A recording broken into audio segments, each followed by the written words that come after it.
Hello नमस्कार दोस्तों, मैं हरेंद्र कुमार आप सभी का इंजीनियर हरेंद्र क्लासेस में स्वागत करता हूं। जैसे कि दोस्त हम लोग प्रतिदिन क्विज करते हैं, आज भी क्विज का आयोजन कर दिए हैं। कल का मेरा क्विज का क्वेश्चन था कि बताइए उपास्थियों में कौन सा प्रोटीन पाया जाता है। उपास्थियों में कौन सा प्रोटीन पाया जाता है? तो कौन सा प्रोटीन? Chondrin protein. कौन सा? कॉन्ड्रिन प्रोटीन पाया जाता है। अगर अस्थियों में पूछे कि कौन सा प्रोटीन पाया जाता है तो ओशिन प्रोटीन। कौन सा? Ocean protein. ठीक है दोस्त, मेरा नेक्स्ट डे का सवाल है, कि बताइए जब गांधी जी चंपारण बिहार आए थे उस समय जो चंपारण के राजा कौन थे जो महात्मा गांधी को आमंत्रित किए थे चंपारण आने के लिए। ठीक, अगर आपको इसका आंसर आ रहा है तो कृपया करके कमेंट बॉक्स में रिप्लाई करें, अन्यथा मैं अगले दिन ज़रूर बताऊंगा इसका आंसर। आइए बढ़ते हैं हम लोग साइंस के सवाल के साथ, घटना चक्र के साइंस के सवाल के साथ हम लोग बढ़ते हैं। पाचन तंत्र, किसमें? पाचन तंत्र, यानी कड़वाहट के लिए मानव जीभ का संवेदनशील क्षेत्र कौन सा है? पीछे का भाग। यानी कड़वाहट कौन सा? पीछे के बाद। कड़वा माने क्या होता है? कसाव जो लगे, कसाव। कि कड़वा तीखा, तीखा, तीता कहाँ लगता है?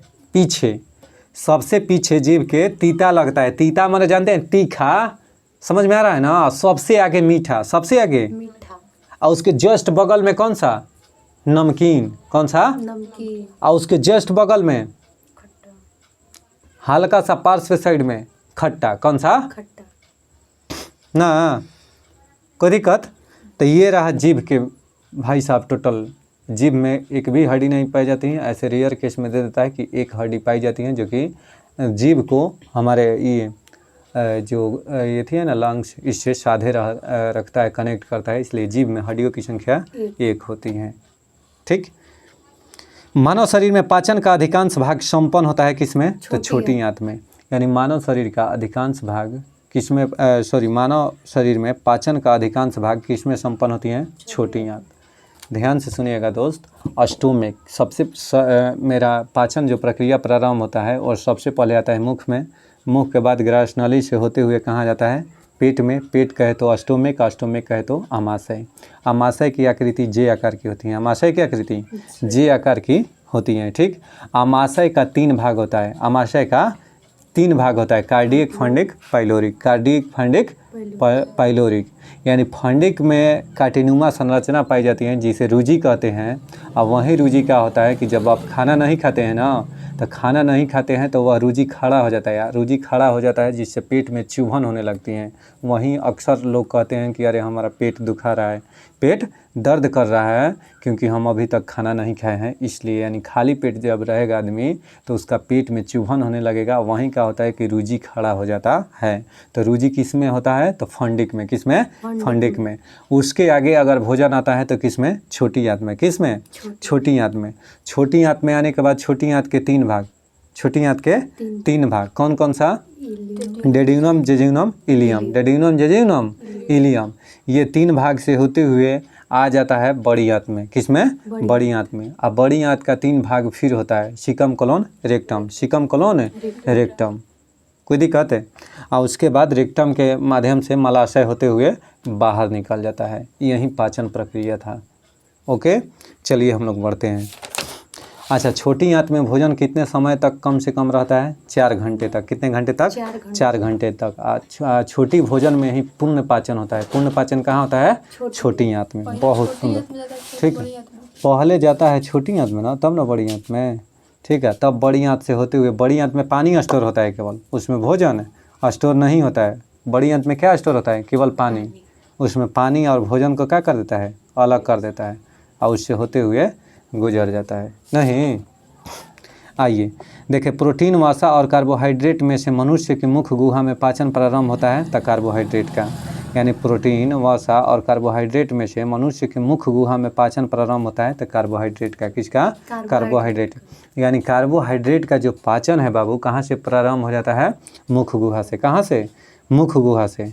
यानी प्रोटीन, वसा और कार्बोहाइड्रेट में से मनुष्य की मुख्य गुहा में पाचन प्रारंभ होता है किसमें? कार्बोहाइड्रेट में। किसमें? कार्बोहाइड्रेट का पाचन मुख से प्रारंभ हो जाता है। अगर सबसे पहले बोला जाए तो किसका यूज हम लोग करते हैं? सबसे ज़्यादा यूज करते हैं कार्बोहाइड्रेट का। उसके बाद में अगर ये समाप्त हो जाता है तो किसको? किसको? वसा को, और तब उसके बाद प्रोटीन को। किसको? प्रोटीन को। कोई दिक्कत है? आइए, लार स्टार्च प्रोटीन रेशे वसा में जिसमें पाचन में सहयोग करती हैं वह है स्टार्च। यानी लार स्टार्च प्रोटीन रेशे वसा में से जिसके पाचन में सहयोग करती हैं वह क्या होता है? स्टार्च। क्या होता है? स्टार्च। ठीक। अब स्टार्च के सर बताइए कि जो लार में कौन कौन सा एंजाइम पाया जाता है? लाइसोसोम, लाइसोजाइम और टाइलिन एंजाइम। टाइलिन एंजाइम जो लाइसोजाइम होता है ना, लार में उपस्थित जीवाणुओं को मार देता है। लार में उपस्थित जीवाणुओं को मार देता है। टाइलिन जो है ना, वह क्या करता है? टाइलिन जो है वह भोजन को चिपचिपा बनाकर और उसको क्या कर देता है? निगलने में सहायता करता है। ठीक। देखिए, मानव शरीर में यकृत वसा के पाचन में महत्वपूर्ण भूमिका निभाता है। यानी मानव शरीर में जो लीवर होता है ना, वसा के पाचन में महत्वपूर्ण भूमिका निभाता है। बिल्कुल सही है, बिल्कुल सही है। ठीक। मनुष्य के मुख गुहा में निम्न में से किसका पाचन प्रारंभ होता है? तो कार्बोहाइड्रेट का। ध्यान से सुनिएगा, फिर एग्जाम में पूछा है। क्या सर? तो पूछा है कि मनुष्य के मुख गुहा में किसका पाचन प्रारंभ होता है? तो कार्बोहाइड्रेट का। किसका? कार्बोहाइड्रेट का पाचन कहाँ से? मुख गुहा से प्रारंभ हो जाता है। एंजाइम एक क्या है? तो बायो उत्प्रेरक है। एंजाइम क्या है? एक उत्प्रेरक है। जो प्रोटीन होता है ना, 20 एमिनो अम्ल से मिलकर प्रोटीन का निर्माण होता है। प्रोटीन का अगर ना पूछे कि खोज किसने किया था, तो मूलर ने। किसने? मूलर ने। किसने? मूलर ने उसका नामकरण किया था। ठीक है, प्रोटीन का खोज किया था या नामकरण किया था मूलर ने। ठीक है। प्रोटीन क्या होता है? तो प्रोटीन हमारे शरीर के वृद्धि के लिए सहायक होता है। प्रोटीन जो होता है हमारे शरीर के वृद्धि के लिए सहायक होता है, इसलिए प्रोटीन को बॉडी बिल्डिंग मटेरियल भी कहा जाता है। ठीक है, बॉडी बिल्डिंग मटेरियल भी कहा जाता है। एंजाइम मूलतः है प्रोटीन। एंजाइम क्या है? प्रोटीन है। क्योंकि एंजाइम जो होता है वह 20 एमिनो अम्ल से मिलकर क्या होता है? बना होता है। एंजाइम किससे? 20 एमिनो अम्ल से प्रोटीन का निर्माण होता है ना। ठीक है, तो एमिनो अम्ल कहने का मतलब है एंजाइम। एंजाइम क्या है? मूलतः प्रोटीन है। एंजाइम क्या करता है? तो रासायनिक अभिक्रिया के, यानी जो पेट में पाचन होता है उसके जो पाचन क्रिया होता है उसको तीव्र कर देता है। क्या कर देता है? तीव्र कर देता है। क्या? एंजाइम। देखिए, जाइमेज, इन्वर्टेज, माल्टेज एवं डायस्टेज में से वह एंजाइम जो ग्लूकोज को इथेनॉल में परिवर्तित करने को प्रेरित करता है वह है जाइमेज। जाइमेज, इन्वर्टेज और माल्टेज एवं डायस्टेज में से वह एंजाइम जो ग्लूकोज को इथेनॉल में परिवर्तित करने को प्रेरित करता है वह क्या है? जाइमेज। कौन है? जाइमेज। ठीक। जैविक सिस्टम में रासायनिक क्रिया की प्रक्रिया को तेज करने में उत्तरदायी कौन होता है? तो एंजाइम। अभी कुछ समय पहले बताया ना कि एंजाइम क्या होता है कि हमारे शरीर में जो पाचन क्रिया होता है यानी रासायनिक जो प्रक्रिया होता है उसको क्या करता है? तेज करता है। क्या कर देता है? तेज करता है। एंजाइम का यही काम होता है। एंजाइम एक ऐसा उत्प्रेरक है जो हमारे शरीर में रासायनिक प्रक्रिया को क्या करता है? तेज कर देता है। यानी जो पाचन प्रक्रिया है इसके क्या कर देता है? वह तेज कर देता है। अच्छा, लाइपेज, यूरिया, श्लेष्मा और हाइड्रोक्लोरिक अम्ल में से जिसकी उत्पत्ति यकृत का कार्य है, यानी लाइपेज, यूरिया, श्लेष्मा एवं हाइड्रोक्लोरिक अम्ल में से जिसकी उत्पत्ति यकृत का कार्य है यूरिया है। यानी यूरिया का निर्माण कहाँ से होता है? यकृत से। यूरिया का निर्माण कहाँ से होता है? यकृत से। यूरिया का सूत्र क्या होता है? NH2CO NH2 NH2CO NH2। Urea का जो प्रयोगशाला में सर्वप्रथम पृथक्करण किसने किया था? बनाया था किसने? वोहलर ने। किसने? वोहलर ने। किसका यह शिष्य था? तो लेवाइजियो का शिष्य था। लेवाइजियो कौन है? तो केमिस्ट्री के जनक किसे कहा जाता है? लेवाइजियो को। किसको? लेवाइजियो को। और इसी का शिष्य वोहलर ने क्या किया था? प्रयोगशाला में सबसे पहले यूरिया का निर्माण किया था। कोई दिक्कत है? अच्छा जी, देखिए, लिपिड्स का पाचन निम्न में से कुछ की उपस्थिति में होता है। लिपिड्स का पाचन निम्नलिखित में से कुछ की उपस्थिति में होता है। केवल एक और दो सही, अर्थात पित्त अम्ल और लाइपेज क्या करता है कि यह लिपिड्स का पाचन कुछ उपस्थिति में, यानी पित्त अम्ल और लाइपेज की उपस्थिति में लिपिड्स का पाचन होता है। किसके? पित्त अम्ल और लाइपेज की उपस्थिति में लिपिड्स का पाचन होता है। एंजाइम क्या होता है? तो एंजाइम लाइपेज का स्रोत है। एंजाइम लाइपेज का स्रोत है। एंजाइम कहाँ से? तो अग्नाशय से निकलता है। कहाँ से? अग्नाशय से। यानी एंजाइम लाइपेज का स्रोत है अग्नाशय। ठीक है, एंजाइम लाइपेज का स्रोत है कौन? तो अग्नाशय। अग्नाशय की आकृति का है कैसी होती है? तो सी आकार की, यानी ABCD के जो अक्षर होता है दोस्त, अल्फ़ाबेट के सी अक्षर की आकृति अग्नाशय की होती हैं।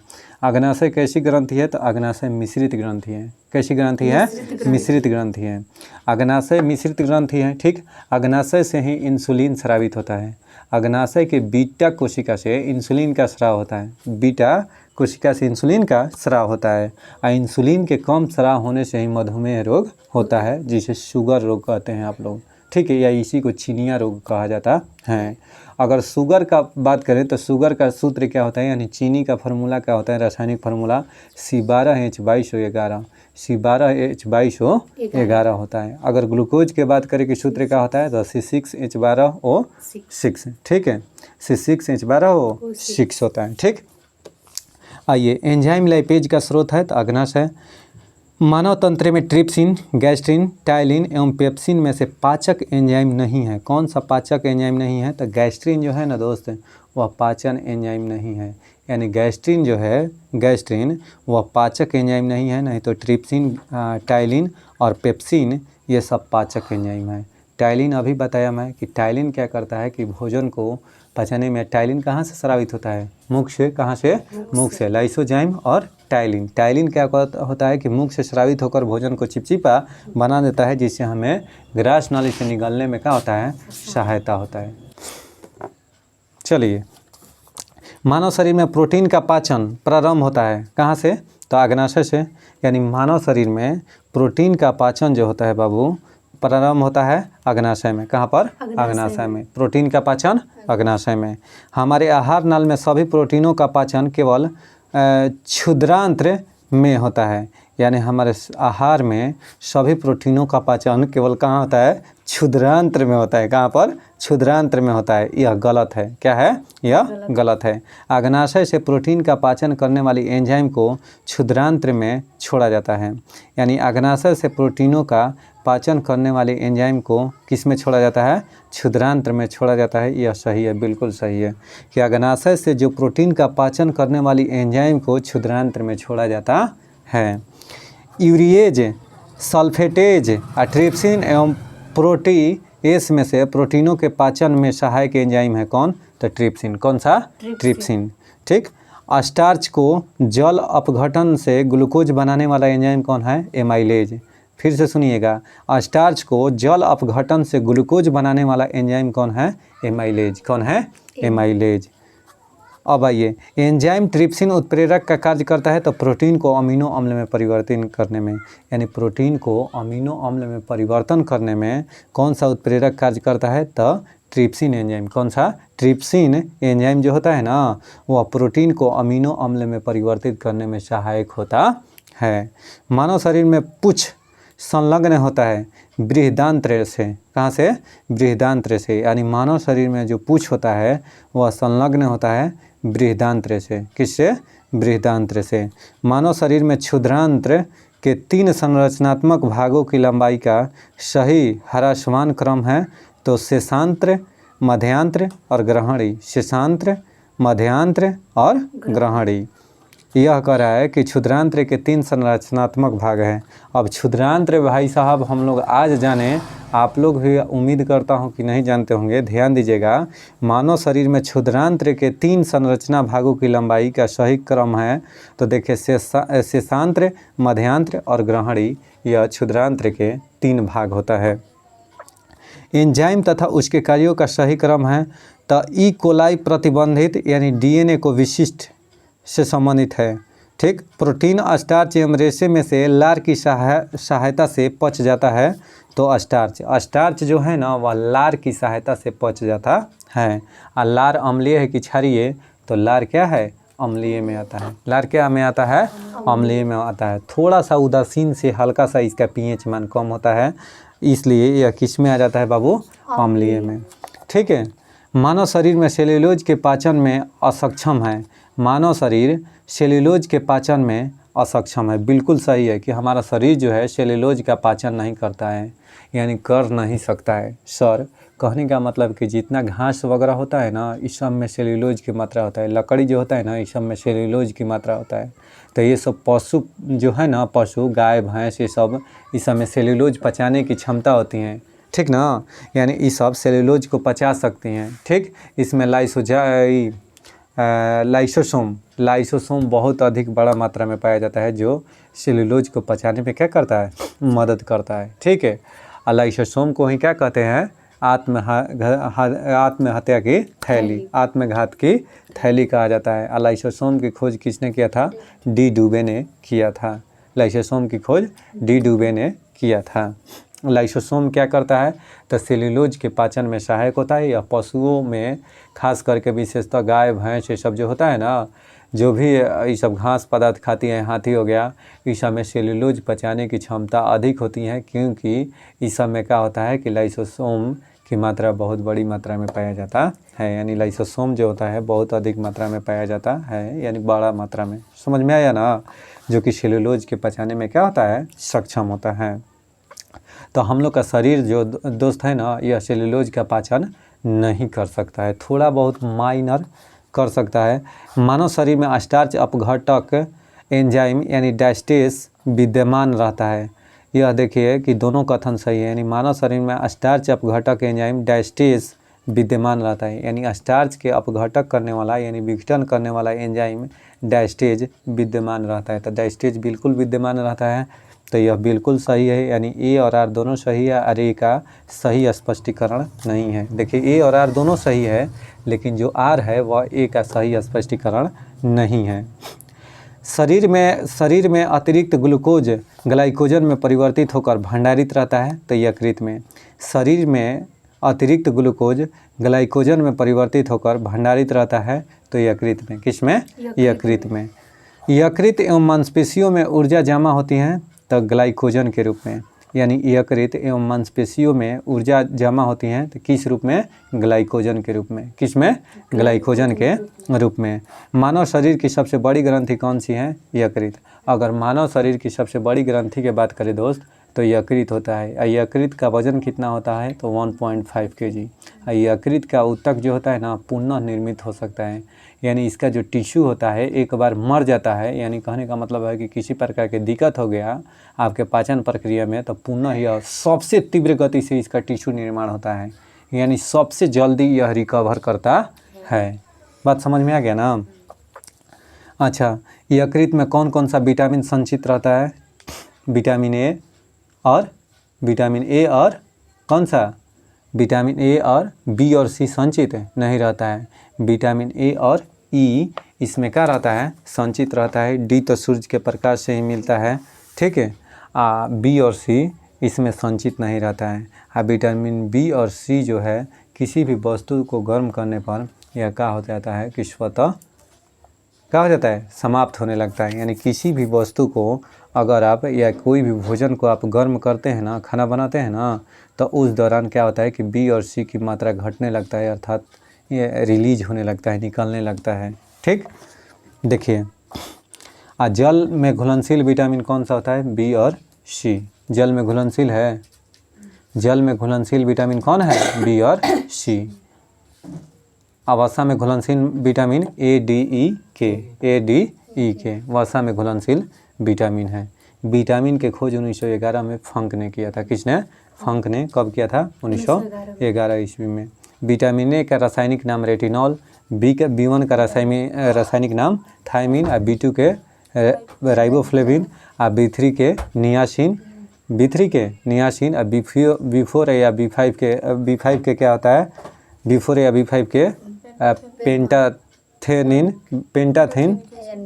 ठीक है, पेंटाथेनिक एसिड। बी6 के बोले तो पैराडॉक्सिन, ठीक है। बी7 के क्या होता है, बायोटीन होता है, बी7 से बायोटीन। आप बी9 के कहें तो फॉलिक एसिड, कौन सा, फॉलिक एसिड। आप बी12 के बात करें तो कौन सा, साइनोकोबालामिन, जो कि कोबाल्ट में कौन सा, बी12 पाया जाता है, यानी साइनोकोबालामिन पाया जाता है, ठीक। विटामिन ई को टोकोफेरॉल, यानी विटामिन ई का रासायनिक नाम क्या है? टोकोफेरॉल। और विटामिन के का रासायनिक नाम कैल्सीफेरॉल, सॉरी डी का कैल्सीफेरॉल, के का फिलोक्विनोन। विटामिन के का रासायनिक नाम क्या है? फिलोक्विनोन। सी का एस्कॉर्बिक एसिड, डी का कैल्सीफेरॉल, ई का टोकोफेरॉल, के का फिलोक्विनोन। ये सब रासायनिक नाम है। सारा चीज़ चल गया। प्लीहा अग्नाशय, अपेंडिक्स और पित्ताशय अंगों में से पित्त का संचय होता है। पित्त कहाँ पर संचित होता है? तो पित्ताशय में। देखिए दोस्त, पित्त का निर्माण एक्चुअली होता है यकृत में। कहाँ पर? पित्त का निर्माण यकृत में होता है। पित्त को हम लोग क्या कहते हैं? Bile juice. पित्त को क्या कहते हैं? Bile juice. इसका जो बाइल जूस इंग्लिश में what is bile juice? You are from Uganda? नहीं, you are from Tanzania. Actually जो है ना बाइल जूस दोस्त, बाइल जूस किसको कहते हैं? पित्त रस को इंग्लिश में क्या कहते हैं? Bile juice. अब बाइल जूस जो होता है ना, अम्लीय होता है कि क्षारीय होता है? तो बाइल जूस क्षारीय होता है। कौन सा होता है? क्षारीय होता है। ठीक ना? पित्त के। हाँ, पित्त रस। ठीक। अब आइए, इसका पीएच वैल्यू जो होता है कितना होता है? 7.8 ना। इसका बाइल जूस का पीएच मान 7.8 होता है। याद आ रहा है कुछ? देखिए, शरीर के जिस भाग में पित्त का निर्माण होता है वह है यकृत। यानी शरीर के जिस भाग में पित्त का निर्माण होता है वह कौन सा है? यकृत। देखिए आ गया ना। पित्ताशय में उपस्थित पत्थर किसका पाचन प्रभावित करता है? तो वसा का। अगर पित्ताशय में पत्थर हो जाता है ना, पथरी, तो वह वसा के पाचन में थोड़ा सा क्या करता है कि डिले करता है। कहने का मतलब है दोस्त कि जो पित्ताशय को इंग्लिश में गॉल ब्लाडर कहते हैं। क्या कहते हैं? पित्ताशय को इंग्लिश में गॉल ब्लाडर कहते हैं। अगर गॉल ब्लाडर में स्टोन हो जाता है, यानी कहने का मतलब है कि पित्ताशय में अगर पथरी हो जाती हैं तो वह कभी ठीक नहीं हो सकती हैं, तो उसका सर निदान क्या है? तो या तो उसको आप ऑपरेशन थ्रू निकलवा सकते हैं पूरा गॉल ब्लाडर को ही काट कर, अन्यथा उस पर आप कंट्रोल कर सकते हैं दवा खाकर। वह ठीक नहीं हो सकता है, केवल कंट्रोल हो सकता है, वह उसको काट कर हटा दिया जाता है। अगर काट कर हटाइएगा तो थोड़ी सी आपको क्या परहेज करना है? वसा का पाचन नहीं कंप्लीट हो पाएगा, जिससे आपको बहुत नॉर्मल खाना खाना पड़ेगा, यानी सूखा रूखा खाना खाकर जीवन यापन करना पड़ेगा। बात समझ में आ गया ना? ज़्यादा खांसी की गोली चबाओगी तो ये सब हो जाएगा। ठीक है, बात समझ रही हो ना? सामान्य मानव के संदर्भ में निम्न कथनों पर विचार कीजिए। हाइड्रोक्लोरिक की मौजूदगी की अनुक्रिया के रूप में, हाँ जी, मुर्गा के जंघा, कहने का मतलब है उसको लेग पीस कहते हैं भाई साहब। ये सब ज़्यादा हानिकारक होता है, ठीक ना? इसलिए कंट्रोले में खाइएगा आप भी। लेग पीस के लिए झगड़ा मत कीजिएगा, हम जानते हैं कि आप भी लड़ते होंगे, ठीक है? हाँ, जैसे सर नहीं लड़ते हैं, नहीं ऐसा बात नहीं है, हम बहुत अच्छा लड़का हैं। ठीक है। चलिए भाई, जब होता है थोड़ा बहुत, इसलिए आप केयर नहीं कीजिएगा। खैर, कोई चाहता है अपना मनपसंद के खाना, ठीक है। सामान्य मानव के संदर्भ में निम्न कथनों पर विचार कीजिए।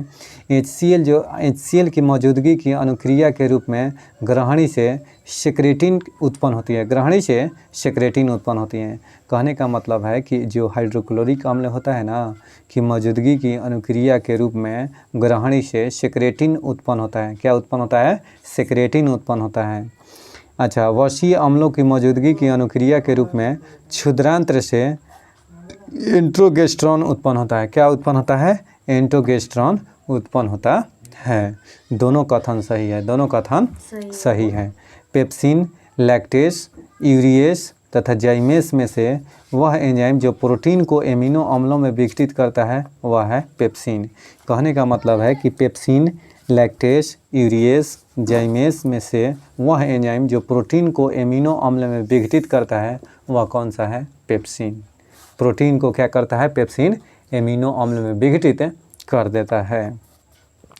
स्टार्च को पाचन कौन करता है? टाइलिन। यानी जो लार में टाइलिन होता है ना बाबू, वह स्टार्च के पाचन करने में सहायक होता है। कौन? टाइलिन। पेप्सिन क्या करता है? तो प्रोटीन को पचाता है। पेप्सिन क्या करता है? प्रोटीन को पचाता है। प्रोटीन को किस में बदल देता है? पचाकर एमिनो अम्ल में। किस में? एमिनो अम्ल में विघटित कर देता है। अच्छा, रेनिन जो होता है रक्त में एंजियोटेंसिनोजेन यानी एंजियोटेंसिनोजेन को एंजियोटेंसिन में बदलता है। भाई साहब, हाथ जोड़ता हूँ, इसको सावधानी से याद कीजिएगा, अन्यथा चुपचाप सुनिए, बातें बढ़ जाइए। ठीक है, भलाई इसी में है।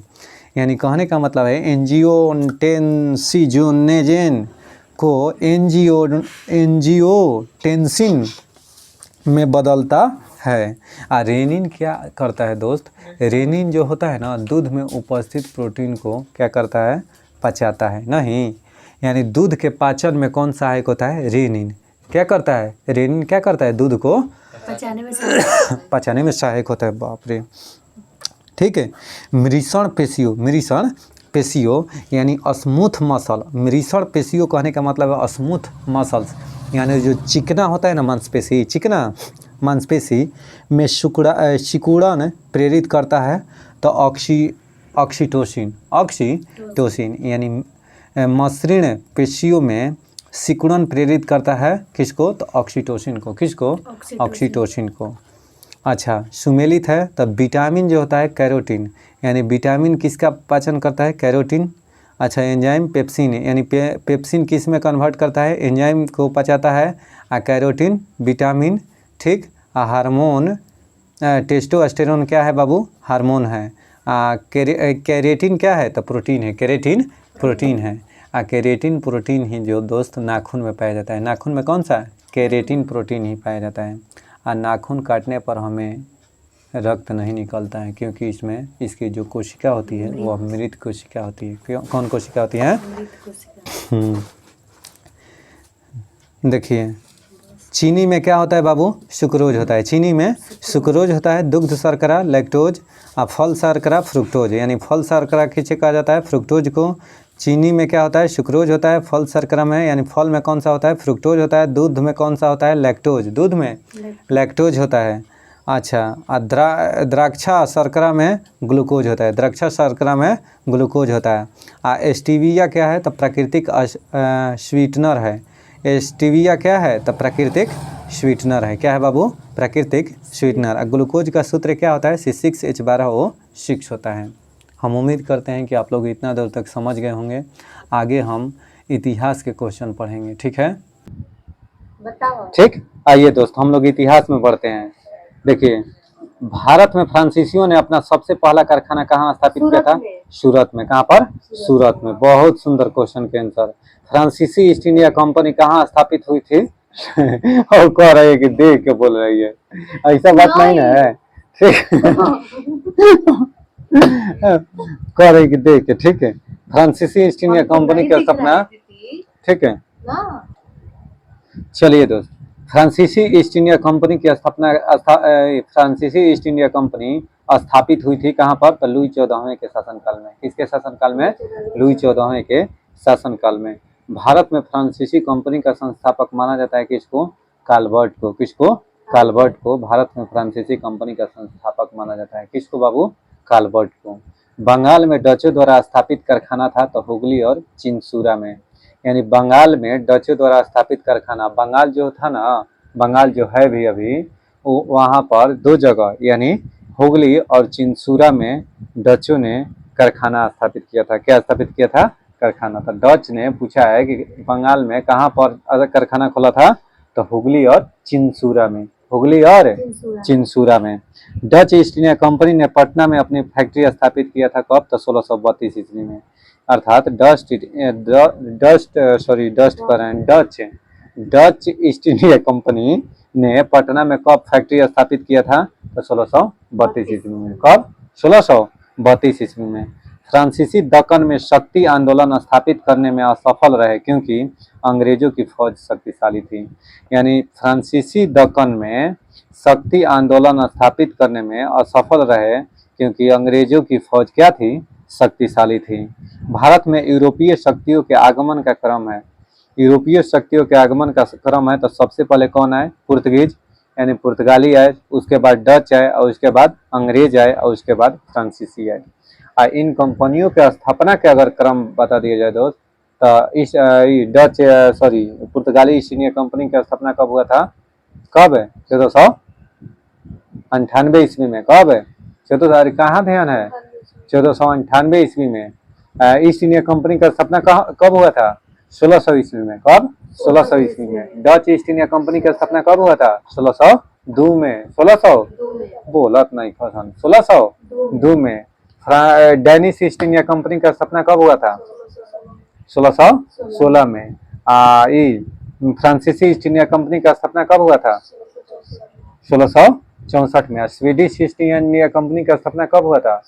1731 में। 1731 में स्वीडिश ईस्ट इंडिया कंपनी का स्थापना 1731 ईस्वी में हुआ था। तो यही दोस्त कंपनियों के स्थापना का क्रम है। और कंपनियों के आगमन के बात करें ना, तो सबसे पहले आया था पुर्तगीज, उसके बाद डच, उसके बाद अंग्रेज और उसके बाद में फ्रांसीसी। कोई दिक्कत है?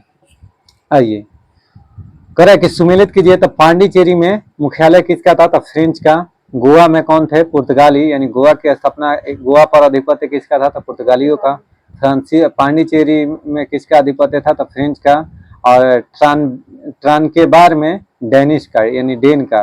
और डेनिश ईस्ट इंडिया कंपनी की स्थापना 1616 ईस्वी में। अच्छा, सद्रास में किसका था? डच का। मद्रास ही ना डच का था, सद्रास लिखा है, मद्रास होना चाहिए दोस्त। ठीक है। यूरोप वासियों को सर्वोच्च सोरा और अफीम प्राप्त होता था किससे?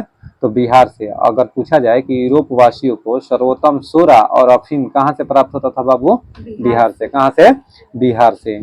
अगर पूछेगा कि डच ईस्ट इंडिया कंपनी ने पटना में अपनी फैक्ट्री कब स्थापित किया था? तो 1632 ईस्वी में। 1632 ईस्वी में। डाउट है? 1632 ईस्वी में। अच्छा, पटना विश्वविद्यालय की स्थापना कब हुआ था? 1916 ईस्वी में। पटना विश्वविद्यालय का स्थापना कब हुआ था? 1916 ईस्वी में। कोई दिक्कत है? वहाँ के हाई कोर्ट का स्थापना हुआ, सॉरी, पटना हाई कोर्ट का स्थापना कब हुआ था? 1916 में। पटना जो यूनिवर्सिटी है ना, उसका भी स्थापना 1917 में शायद हुआ था। 1917 में, 1917-18 में। तबे तो 2018 में उसका शताब्दी वर्ष माना था। समझ गए? तो ऐसे ही उसका भी दोस्त स्थापना हुआ था, जरा देख लीजिएगा, ठीक ना। लेकिन पटना हाई कोर्ट का स्थापना 1916 में ही हुआ था। बीएचयू की स्थापना भी 1916 में हुआ था। किसने किया था? तो मदन मोहन मालवीय ने। किसने? मदन मोहन। महामना के नाम से किसे जाना जाता है? मदन मोहन मालवीय को महामना के नाम से भी जाना जाता है। अच्छा जी, यूरोप वासियों को सर्वोत्तम सोरा और अफीम प्राप्त होता था कहाँ से? बिहार से। भारत में डचों द्वारा स्थापित प्रमुख व्यापारिक केंद्र थे। कौन था? नागपट्टनम, चिंसूरा, मछलीपट्टनम, सूरत, भरूच, आगरा, कोचीन, अहमदाबाद तथा पटना। ठीक है।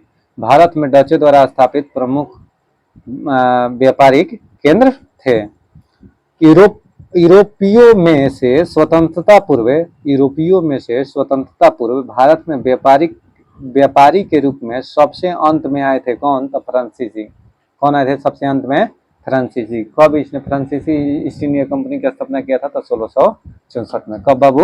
1664 में। कंपनी एक असंगति है। कंपनी एक असंगति है, परंतु यह उस व्यवस्था का भाग है जहां सब कुछ ही असंगत है। ईस्ट इंडिया कंपनी के बारे में यह टिप्पणी की थी किसने? तो जीबी मैकाले ने। जीबी मैकाले ने। एक्स-ला-शापेल की संधि 1748 ईस्वी में। एक्स-ला-शापेल की संधि कब हुई थी? 1748 ईस्वी में। एक्स-ला-शापेल की संधि के संदर्भ में सत्य कथन क्या है? तो इसमें अंग्रेजों को मद्रास पुनः प्राप्त हुआ था। इसमें यानी एक्स-ला-शापेल की संधि, प्रथम कर्नाटक युद्ध जो है ना दोस्त, एक्स-ला-शापेल की संधि के तहत ही समाप्त हुआ था। 1746 से 48 में प्रथम कर्नाटक युद्ध हुआ था और 1748 ईस्वी में ही क्या हुआ था कि एक्स-ला-शापेल की संधि के तहत प्रथम कर्नाटक युद्ध समाप्त हुआ था। ठीक है। देखिए, करे कि भारत में अंग्रेजों की सफलता तथा फ्रांसीसियों की असफलता के कारण अंग्रेजों को बंगाल विजय के अपार धन एवं जनशक्ति का मिलना अंग्रेजों की बेहतर नौसैनिक ताकत थी। मुगल सम्राट द्वारा नियुक्त बंगाल का अंतिम गवर्नर था कौन? तो मुर्शिद कुली खान। यानी मुगल सम्राट द्वारा नियुक्त बंगाल का अंतिम गवर्नर पूछ ले कि कौन था? तो मुर्शिद कुली खान। मुर्शिद कुली खान। वह युद्ध जिसने भारत में ब्रिटिश प्रभुत्व को प्रारंभ किया, प्लासी का युद्ध। यानी वह युद्ध जिसने भारत में ब्रिटिश प्रभुत्व को प्रारंभ किया था, वह कौन सा युद्ध था? प्लासी का युद्ध। प्लासी का युद्ध कब हुआ था? 1757 ईस्वी में। 23 जून 1757 को प्लासी का युद्ध हुआ था। अकाल कोठरी की त्रासदी यानी ब्लैक होल ट्रेजेडी 20 जून 1756 ईस्वी को हुआ था। ठीक है। अब 20 जून 1756 ईस्वी को किसने यह काल कोठरी की त्रासदी यानी ब्लैक होल ट्रेजेडी किसने करवाया था? तो सिराजुद्दौला। और सिराजुद्दौला उस समय कहाँ का शासक था? बंगाल का शासक था। ठीक है।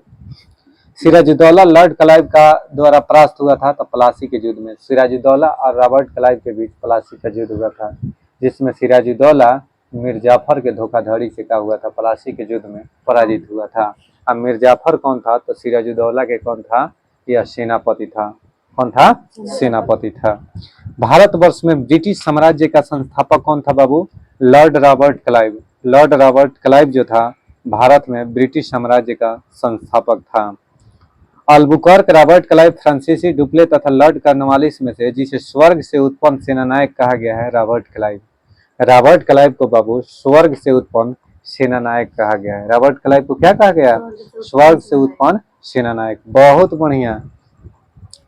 प्लासी का युद्ध मैदान अवस्थित है। देखिए पूछ दिया है सवाल भाई साहब, हम हमेशा वीडियो में पूछते हैं कि प्लासी कहाँ पर है? तो पश्चिम बंगाल में। तो प्लासी का युद्ध जो लड़ा गया था वो प्लासी के मैदान में लड़ा गया था। तो प्लासी का मैदान कहाँ है बाबू? पश्चिम बंगाल में। कहाँ पर? पश्चिम बंगाल में। हल्दी घाटी का युद्ध 1576 ईस्वी में कब हुआ था? 1576 ईस्वी में हल्दी घाटी का युद्ध हुआ था। किसके बीच में? तो अकबर और महाराणा प्रताप के बीच में। सॉरी, अकबर और राणा सांगा के बीच में। वो तो अकबर और इसके बीच हेमू के बीच में पानीपत के द्वितीय लड़ाई हुआ था ना। अकबर और राणा सांगा के बीच कह के हल्दी महाराणा प्रताप कौन में थे? ठीक है। हल्दी घाटी का जो युद्ध हुआ था 1576 ईस्वी में किसके बीच हुआ था? तो अकबर और महाराणा प्रताप के बीच हुआ था, जिसमें महाराणा प्रताप की क्या हुई थी? हार हुई थी। ठीक है। तो यह प्लासी का युद्ध लड़ा गया था कब? 1757 ईस्वी में। हल्दी घाटी का जो मैदान है वह कहाँ है बाबू? पश्चिम बंगाल में ही। हल्दी घाटी कहाँ है? पश्चिम बंगाल में ही है। देखिए सबसे अधिक निर्णायक युद्ध जिसमें अंग्रेजों के भारत में प्रभुत्व को स्थापित किया था वह था बक्सर का युद्ध। बक्सर का युद्ध कब हुआ था? 1764 ईस्वी में। बक्सर के युद्ध के उपरांत ही अंग्रेजों ने पूरे उत्तर भारत पर यानी बंगाल से लेकर दिल्ली तक आधिपत्य स्थापित कर लिया। क्या कर लिया? आधिपत्य कर लिया, नहीं पूरा कमान शासन अपने हाथों में ले लिया। तो वही कहता है कि सबसे अधिक निर्णायक युद्ध जिसमें अंग्रेजों के भारत में प्रभुत्व को संस्थापित किया था तो वह कौन सा युद्ध था? बक्सर का युद्ध। बक्सर के युद्ध के समय दिल्ली का शासक था कौन? शाह आलम द्वितीय। शाह आलम द्वितीय, याद रखिएगा। बक्सर के युद्ध के समय दिल्ली का शासक, जब बक्सर में युद्ध अंग्रेज यानी बक्सर के युद्ध किसके बीच हुआ था? अंग्रेज में कौन कर रहा था? अंग्रेज के नेतृत्व था हेक्टर मुनरो। इधर से कौन से? तो अवध के नवाब लोग थे। ठीक है। बक्सर के युद्ध ध्यान दीजिएगा। तो बक्सर के जिस समय युद्ध हो रहा था बाबू उस समय दिल्ली पर किसका आधिपत्य था? शासन था तो शाह आलम द्वितीय का। दिल्ली में मुगल शासक कौन था? शाह आलम द्वितीय। बक्सर की लड़ाई के समय बंगाल का नवाब था कौन? मीर जाफर। बक्सर की लड़ाई के समय बंगाल का नवाब कौन था? मीर जाफर था। कौन था? मीर जाफर। इंग्लैंड की ईस्ट इंडिया कंपनी की भारत में प्रथम निर्णायक सैन्य सफलता मानी जाती है तो बक्सर का युद्ध। कौन सा युद्ध? बक्सर का युद्ध। ईस्ट इंडिया कंपनी को दीवानी प्रदान की थी किसने? शाह आलम द्वितीय ने। यानी शाह आलम द्वितीय ने क्या किया था कि ईस्ट इंडिया कंपनी को दीवानी प्रदान किया था। 1765 ईस्वी में ईस्ट इंडिया कंपनी को बंगाल की दीवानी प्रदान की गई थी मुगल सम्राट ने। यानी 1765 ईस्वी में ईस्ट इंडिया कंपनी को बंगाल की दीवानी प्रदान की थी किसने? मुगल सम्राट ने। 1764 में देखिए ईस्ट इंडिया कंपनी का इसमें क्या हुआ कि 1764 में बक्सर का युद्ध हुआ जिसमें अंग्रेज जीत गए। उसके बाद क्या हुआ कि 1765 ईस्वी में दीवानी प्रदान की गई मुगल सम्राट द्वारा। उस समय कौन था मुगल सम्राट? शाह आलम द्वितीय। कौन था? शाह आलम द्वितीय।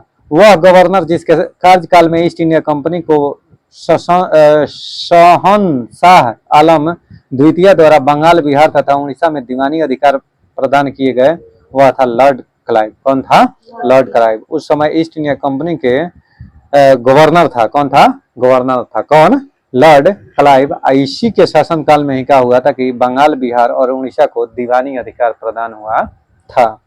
सम्राट शाह आलम द्वितीय ने ईस्ट इंडिया कंपनी को बंगाल, बिहार तथा उड़ीसा की दीवानी प्रदान की 12 अगस्त 1765 को। 12 अगस्त 1765 को बाबू बंगाल, बिहार तथा उड़ीसा की दीवानी प्रदान की गई थी। अब 12 अगस्त 1765 देखकर क्या ख्याल आया कि इलाहाबाद की संधि, इलाहाबाद की प्रथम संधि कब हुई थी? तो 12 अगस्त कब हुआ था? 1765 को हुआ था। नहीं, अब आइए, इलाहाबाद की संधि के बाद रॉबर्ट क्लाइव ने मुर्शिदाबाद का उप दीवान नियुक्त किया गया मोहम्मद रजा खान को। मोहम्मद रजा खान को, यानी इलाहाबाद की संधि अभी बताए ना कि कब हुआ था? 12 अगस्त 1765 को दोस्त प्रथम संधि हुआ था, और द्वितीय संधि 16 अगस्त 1765 ईस्वी को हुआ था। इलाहाबाद के द्वितीय संधि, यह आए दिन हमेशा पेपर में पूछता है। तो इलाहाबाद की संधि के बाद रॉबर्ट क्लाइव ने मुर्शिदाबाद का उप दीवान नियुक्त किया था, किसको? तो मोहम्मद रजा खान को। किसको? मोहम्मद रजा खान को। 1765 ईस्वी में दीवानी प्रदान किए जाने के बाद ब्रिटिश सबसे पहले जिस पर्वतीय जनजाति के संपर्क में आए थे वह है खासी। यानी 1765 ईस्वी में दीवानी प्रदान किए जाने के बाद ब्रिटिश सबसे पहले जिस पर्वतीय जनजाति के संपर्क में आए थे वह है कौन? तो खासी। कौन थे जनजाति थे? खासी। अवध सल्तनत के हिंदू नायब वजीर के संदर्भ में सत्य कथन क्या है? तो राजा टिकैत राय नवाब अशफाउद्दौला के अर्थ मंत्री थे। अवध के नवाबों के राज्य में सामान्यतः कतिपय हिंदू जातियों के लोगों को उच्च स्थान प्राप्त था। 18वें शतक में भारत में लड़े गए युद्धों का सही कालानुक्रम क्या था? तो अंबर का युद्ध सबसे पहले, उसके बाद प्लासी का युद्ध हुआ था, फिर वांडीवास का युद्ध। वांडीवास का युद्ध 1760 में, प्लासी का युद्ध 1757 में, और तब बक्सर का युद्ध 1764 में। वांडीवास के युद्ध में ही ब्रिटिश ने फ्रेंच को हराया था, अर्थात दोस्त ब्रिटिशों ने यानी अंग्रेजों ने फ्रांसीसियों को बुरी तरह पराजित किया था वांडीवास के युद्ध 1760 ईस्वी में। वेदरा का युद्ध कब हुआ था? 1759 ईस्वी में। इसी के द्वारा क्या हुआ कि अंग्रेजों ने डचों को पराजित किया था वेदरा के युद्ध में। वह फ्रांसीसी सेनापति जो 1760 के वांडीवास के युद्ध में पराजित हुआ था, काउंट लाली। कौन? काउंट लाली। कौन लाली? काउंट लाली। वह फ्रांसीसी सेनापति जो 1760 के वांडीवास युद्ध में पराजित हुआ था वह कौन था? काउंट लाली। ठीक है दोस्त, यहीं पर मेरा क्यूज समाप्त होता है। आपको यह क्यूज हम समझते हैं कि बहुत बढ़िया लगा होगा। जैसा भी लगा आपको उस कमेंट बॉक्स में रिप्लाई जरूर करें कि हमको कैसा पढ़कर लगा। ठीक, अगला क्यूज मेरा नेक्स्ट डे होगा। ठीक है, अगर यह वीडियो आपको अच्छा लगे तो कृपया करके शेयर, सब्सक्राइब और लाइक करना ना भूलें। अपने दोस्तों में जरूर शेयर करें। तब तक के लिए बाय बाय, टेक केयर। मिलते हैं नेक्स्ट वीडियो में। जय हिंद, जय भारत।